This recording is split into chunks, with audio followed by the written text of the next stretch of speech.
A gente volta a falar a respeito do ataque a agências bancárias em Araçatuba, madrugada de segunda-feira, né, por volta da meia-noite, durou até as 2 horas da manhã. Agora é o rescaldo que os policiais fazem em cima dos artefatos que foram encontrados em grande parte lá da cidade, né, e também a tentativa de prender os bandidos. Segundo informações passadas pela polícia, 5 pessoas foram detidas até agora suspeitas de participação nesses ataques a bancos em Araçatuba. Ontem, os reforços policiais foram para desativar as 98 bombas que os criminosos espalharam pela cidade. Na segunda-feira também teve esse esforço com a vinda do GAT, né, reforço policial de Presidente Prudente, Bauru, Ribeirão Preto e São José do Rio Preto, reforçando a cidade, né, para tranquilizar a população, para também desarmar esses artefatos e em busca de informações para prender esse grupo organizado, que segundo informações estariam aí entre 20 e 30 pessoas. Eu tenho a reportagem agora. Eu tenho a reportagem preparada pela nossa equipe, veja só. Quase 100 bombas recolhidas pela cidade foram levadas para o aterro sanitário e detonadas. Não era dinamite, mas sim 200 quilos de um tipo de explosivo usado na construção civil e com alto poder de destruição. Em cada uma das bombas havia um detonador que podia ser acionado a quilômetros de distância. Muitos localizados no centro, nas proximidades das agências bancárias e nas proximidades das bases policiais. Era garantir o tempo deles de ação ou a fuga, né? A força-tarefa comandada pela Polícia Federal e que conta com apoio da Polícia Civil investiga se os ataques foram liderados por uma facção criminosa ou se a participação foi indireta, com fornecimento de armas em troca de parte do dinheiro levado. Um dos suspeitos mortos foi Jorge Carlos de Melo, de 38 anos, com longa ficha criminal e apontado pelo Ministério Público como um dos responsáveis por fiscalizar as ações do crime organizado fora da cadeia. O casal, preso na madrugada dos ataques, mora em Araçatuba e teria sido contratado para observar a movimentação policial e alertar o bando.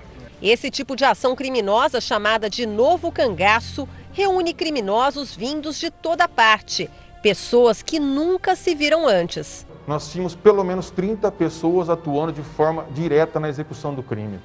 Mas esse número com certeza é muito maior. Nós temos pessoas que não estavam aqui praticando efetivamente a execução daquela ação criminosa, mas que de certa forma também colaboraram para esta finalidade. 4 pessoas seguem internadas, todas com quadro estável. Corpo do empresário Renato Bortolucci e do professor Márcio Vitor, vítimas dos criminosos, foram velados. Eu não tenho nem palavras para descrever esse momento, porque é uma dor muito grande, não dá para explicar. É a tristeza, a dor, a revolta, né, e a esperança que os policiais prendam todos os bandidos que participaram desta ação. Nós vamos atualizar as informações sobre esse assalto. O Vitor Moretti está junto comigo. Cadê o Vitor? Está aqui. Boa tarde, Vitor. Quais são os detalhes aí a respeito da investigação, né? Nós temos a informação que até agora 5 pessoas foram presas, é isso? Esse número se mantém? Como é que está a investigação? A cidade que volta aos poucos à normalidade, funcionamento de todos os serviços, da região central também. Quais são os detalhes? É isso mesmo, Sandro. Boa tarde a você, boa tarde a todos que nos acompanham. Eu falo ao vivo aqui do BAEP, do 12º BAEP aqui de Araçatuba. Nós temos novas informações a respeito aí desse assalto que aconteceu aqui na cidade. A informação que nós temos, daqui a pouco nós vamos detalhar todas essas informações com os policiais que gentilmente vão nos atender, vão detalhar aí todos esses dias de muito trabalho, de muito esforço, né? A sede aqui do BAEP, inclusive, houve uma intensa troca de tiros. Os policiais aqui são altamente treinados e se não fossem esses policiais, né, eles protegeram a cidade, né, eles foram às ruas imediatamente.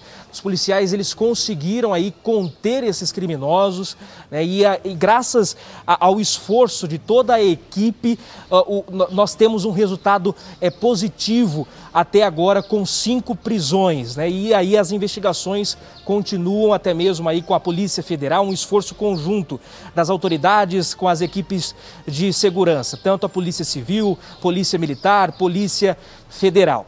Nós temos informações também de feridos que continuam internados na Santa Casa, são 4 pessoas. Nesta quarta-feira, a rotina dos araçatubenses também começa a normalidade, as lojas reabriram ali no calçadão, as aulas voltaram, o transporte público também voltou a circular ali na área central, só que todos os detalhes desses dias de apuração, de muito trabalho, nós vamos conseguir agora aqui com as equipes do BAEP. Eu vou começar a entrevista, então, com o Tenente Coronel Luiz, que vai falar pra gente, né? Não somente ele, mas como os outros capitães aqui do BAEP. Primeiramente, Tenente Coronel, boa tarde ao senhor. O que o senhor tem a dizer, né?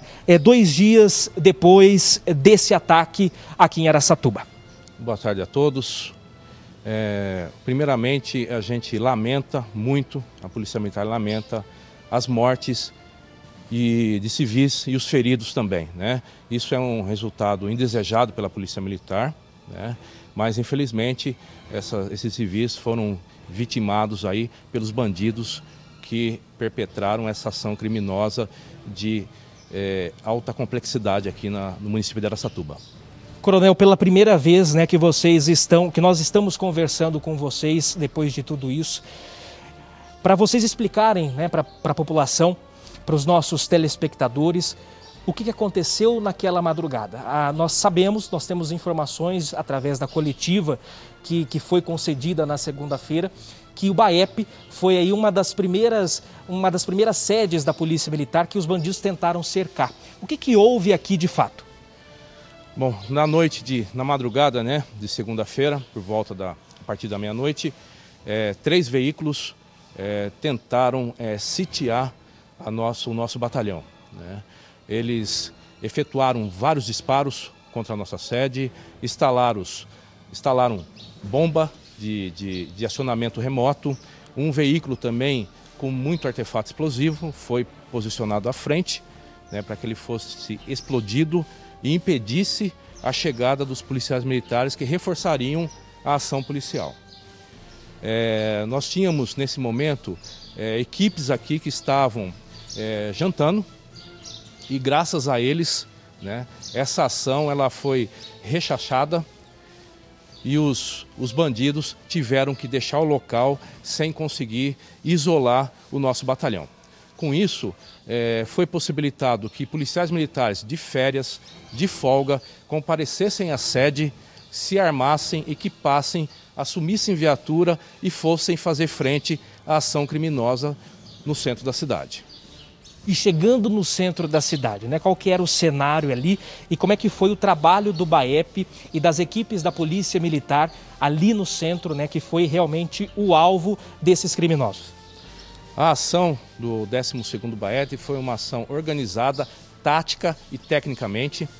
Nós estávamos em 3 frentes de ação no centro da cidade. As 3 frentes eram comandadas por oficiais e por sargentos. Nós tínhamos uma frente na Rua Tiradentes, uma frente na Silva Jardim e uma frente na Rua Marechal Deodoro. Esses indivíduos, a ação principal, o epicentro da ação criminosa foi a Praça Rui Barbosa em 2 agências bancárias. Eles estavam aproximadamente aí em 15 veículos, mais de 30 criminosos, poder de fogo altíssimo, metralhadora .50, fuzis 762, fuzis 556, submetralhadoras .40, pistolas .40, estavam de colete, estavam vestidos, né, todos da mesma forma, veículos blindados, vários veículos blindados, e nossa ação ela foi uma ação coordenada, pautada sempre na integridade das pessoas, na preservação da vida e da integridade física das pessoas. Ali naquele momento, né, ali no centro da cidade, vocês, depois dessa troca de tiros, houve a fuga por meio do bairro Engenheiro Taveira. Como que foi essa fuga? Também houve troca de tiros ali naquela região, um criminoso acabou sendo atingido, morreu no local. Como que foi o trabalho naquela região, até mesmo do cerco aos criminosos? Eu vou passar para o capitão Gon, por favor, Gon. Nós vamos conversar então com o capitão Anderson, que tem mais detalhes a respeito dessa fuga dos criminosos, né? Capitão, boa tarde ao senhor. Então, explique pra gente, né, como é que foi essa ação de fuga dos criminosos e ali aquele enfrentamento que houve no bairro Engenheiro Taveira. Boa tarde a todos aí. Novamente quero lamentar a morte dos civis, né? Infelizmente aí teve essas vítimas civis aí. Da fuga, como houve vários confrontos em vários pontos distintos ali na área central de Araçatuba, geralmente essas quadrilhas saem em comboio, saem todos juntos no mesmo local, uma certa demonstração de força. Mas como houve essa reação das equipes do BAEP, eles acabaram se dispersando. E algumas equipes de BAEP acompanharam esses indivíduos na fuga, dos que foram para o bairro Engenheiro Taveira. O indivíduo que foi encontrado morto, não se sabe aonde ele foi alvejado, que local. Porque, como eu já disse, houve vários pontos de confronto com os criminosos. A gente acabou chegando no bairro Taveira, foram abandonados os veículos e o indivíduo já estava morto no local. Não houve confronto específico no local, não dá para afirmar que esse indivíduo acabou sendo vitimado ali no local, no bairro Engenheiro Taveira. E as buscas continuaram naquela região, aí na verdade foram chegando os reforços também de outras cidades aqui da região. Isso, com certeza. Como esse confronto acabou perdurando por várias horas, né, aproximadamente 2 horas, o apoio de outros BAEPs, outras unidades especializadas, também do policiamento de área, foi chegando aqui para nos dar suporte, né? E nesse momento que eles realizaram essa fuga para o bairro Engenheiro Taveira, os BAEPs das nossas regiões chegaram, as viaturas de área também, dos outros batalhões de área, chegaram e a gente conseguiu fazer uma grande operação, um grande cerco, para tentar capturar esses indivíduos que haviam fugido, né? Que participaram do confronto com o BAEP, mas acabaram fugindo. Mas, infelizmente, no momento ali a gente não localizou eles. O que se sabe desse criminoso morto? Então, o indivíduo que foi alvejado e acabou morrendo, ele é integrante da facção criminosa, um indivíduo com uma extensa ficha criminal, um indivíduo com vários antecedentes criminais, de altíssima periculosidade. Então, era um indivíduo altamente perigoso para a sociedade. Nós tivemos há 4 anos um ataque aqui em Araçatuba, né, que foi ao prédio da Protege. Daquele ataque a esse, qual que é a diferença na percepção da polícia? Nós tivemos aí 97 explosivos espalhados, né, e recolhidos pelas equipes do GAT. Não sei aqui de vocês, né, quem que pode responder melhor a essa pergunta, mas para vocês qual que é a diferença desses 2 ataques? Os bandidos, isso que mais chamou a atenção, né? O tipo de explosivo que foi usado, essa tecnologia já era conhecida pela polícia. Dentre esses 97 artefatos explosivos que eles instalaram, né, na região central, 32, eles eram acessados remotamente através de celular, né? Coisa que em 2017 nós não vimos, né? Em 2017 eles trouxeram os explosivos especificamente para romper, né, os cofres da Protege. Esses explosivos que eles trouxeram agora foram explosivos para neutralizar a ação especificamente da polícia. Eles colocaram em regiões do centro para que o policial militar acionasse quando passasse, ou eles acionassem, porque se também, né, o policial militar não derrubasse o explosivo, que isso aí automaticamente acionaria, mas se ele passasse sem fizer isso, ele acionava pelo celular. E isso ia causar baixas, né, junto ao policiamento. Então a grande diferença foi a quantidade de explosivos utilizados e a finalidade desses explosivos. Eles trouxeram explosivos não tão somente para o rompimento dos cofres das agências bancárias, mas também explosivos para a neutralização da tropa. Coronel, já se sabe, vocês têm informações de valores que foram levados? Também gostaria que o senhor falasse de presos até agora. Bom, nós não temos ainda informações de valores, não foi divulgado ainda para nós. Referente aos presos, nós temos 5 presos confirmados. 5 presos confirmados. Nós temos um morto que é confirmado que houve participação efetiva dele. E temos um morto na cidade de Sumaré, que provavelmente pelas vestes que ele foi encontrado, né, ele estava com calça camuflada, veste característica do pessoal dos bandidos que atuaram aqui, provavelmente ele seja também um integrante da quadrilha, mas ainda não obtemos a confirmação efetiva. Então esse é o resultado parcial de preso. São 5 presos confirmados e um morto confirmado participação e um morto suspeito de ter participado. Perfeito. Eu volto aos estúdios. Se o Sandro também tiver alguma pergunta, eu posso fazer aqui. Sandro. Vitor, uma coisa que chamou a atenção é a logística, né, desse grupo, que estava muito bem estruturado, muito bem armado. Usaram drones, né, usaram aí, como o policial falou, vários artefatos espalhados, utilização inclusive de controle remoto. A polícia acredita que eles tivessem uma base ou em Araçatuba ou próximo dali, que eles estavam utilizando para armazenar esses explosivos, para a chegada dessas pessoas, dos integrantes, né, e também a saída de lá para fazer um comboio de atuação na região central de Araçatuba, porque pode ter gente aí da cidade, lógico, ou da região envolvida que passasse informações privilegiadas, né? Mas é possível que eles tenham permanecido semanas ou até meses estudando muito bem a área a ser atacada. A polícia acredita que eles estavam próximos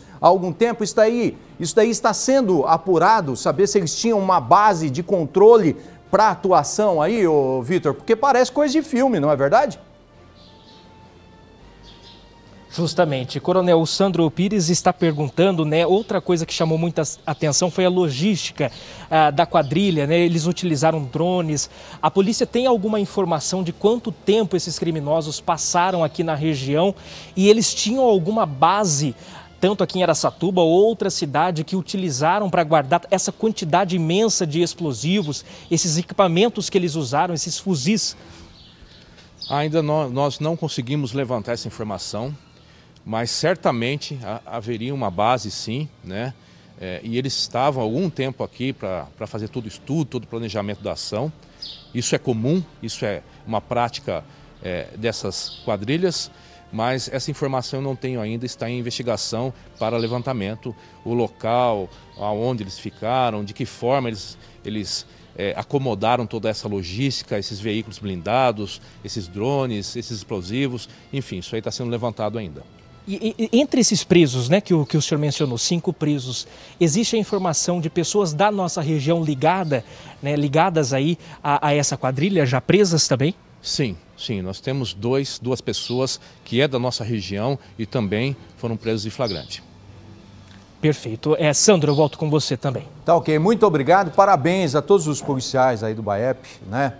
A gente destaca aqui a participação deles numa ação como essa, porque infelizmente a gente perdeu 2 civis, né? 2 pessoas da comunidade aí de Araçatuba, mas se não fosse a atuação dessas pessoas que se uniram, né? Desses profissionais que entregam realmente a sua vida em prol da comunidade, a gente poderia ter muitos outros mortos, infelizmente. Se a polícia não fosse para frente, né, e combatesse esses bandidos, a gente poderia ter realmente uma tragédia muito maior. Portanto, parabéns, entregue aí os parabéns a todos os policiais que atuaram na linha de frente, realmente, na atuação, no combate a esses bandidos, né? E também aqueles que agora estão aí fazendo a investigação para prender esses bandidos. É essa a nossa esperança. Muito obrigado, Vitor Moretti, ao vivo lá de Araçatuba.